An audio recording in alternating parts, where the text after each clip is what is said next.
My name's Dayton Lovelock, and I've built the Brunwald Castle from Indiana Jones and the Last Crusade. So this is something that I conceptualized maybe when I was about like 12, 13, and I just never really got around to it. But then I didn't have any other ideas for this Brickvention, so I pulled out the plans, redid them, and came up with this. So if you want to take us through kind of each room and what's happening here? Yeah, sure. So this is the fireplace room, so the radio room and then the lounge room. So this is after the lighter sets the room on fire and Indy and Henry try and escape into the radio room here. And then under that we have we have the entrance when they come in, Elsa and Indy, and they take out the butler. And then we also have next to that, we have a room that they look over on their way to find Henry. So there's like a map of Europe there. You can sort of see England and mainland Europe overlooking like the poles and stuff on it. And then out here we have the front of the castle. So this is where they enter, Elsa and Indiana. And then down here we have when they escape on the motorbikes. So they come out and then they send the boat off as a decoy and fool the general and escape on their motorbike.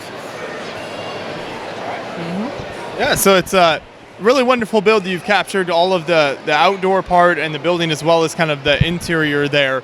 So kind of talk about your design process for this in terms of where you started and kind of how that came together. So I started because in the film you only get one establishing shot and it's hard to see where everything is too because of the angle. So I looked at photos of what it looked like in real life, the real castle they used in I think it's Austria, I believe. And so I took reference from that, from what it looked like sort of more recently. Rather, there were no photos from the 30s when it's like meant to take place. But I started from that and then worked out how the interior would best fit and then worked around that. So the only place that was locked in was the lobby because that's behind the door.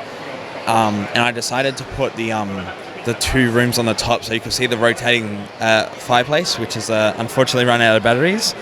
But that's how I came up with the interior and mapping it all out. And then with the outside, this sort of area actually doesn't exist. So there's actually a bit of a steep cliff in the real life version. So I decided to substitute it for the boats and the motorbike.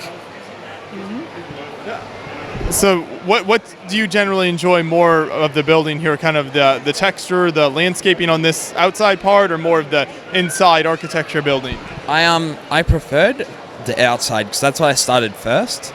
And I generally like doing that more than interiors because you can get a lot more detail and you can move around a lot and there's a lot less symmetry and you can just do a lot more variation.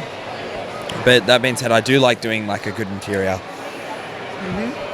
So then how does this break down for transport when you bring it to show? Is it all one piece? So it's on two grey base plates. So just at the sort of front there, it splits off in two. I just chucked in the back of the car. No need for a box or plastic or anything. It all came in one piece. So really good. I live nearby, so I never really have to worry about transport. Nothing ever really breaks that can't be fixed. That's very nice. You can be close enough and not have to worry about it all arriving in 10,000 pieces here. Yeah. Just transport in two because there's some people who have to do it in so many different modules. I couldn't build like that. I just like to build it all as a few different pieces. But it goes well. Yeah, well, fantastic work. I think you captured the different scenes really nicely here. So it's always wonderful to see Indiana Jones scenes captured with LEGO. So I appreciate you bringing it to the show here. Thanks for having me.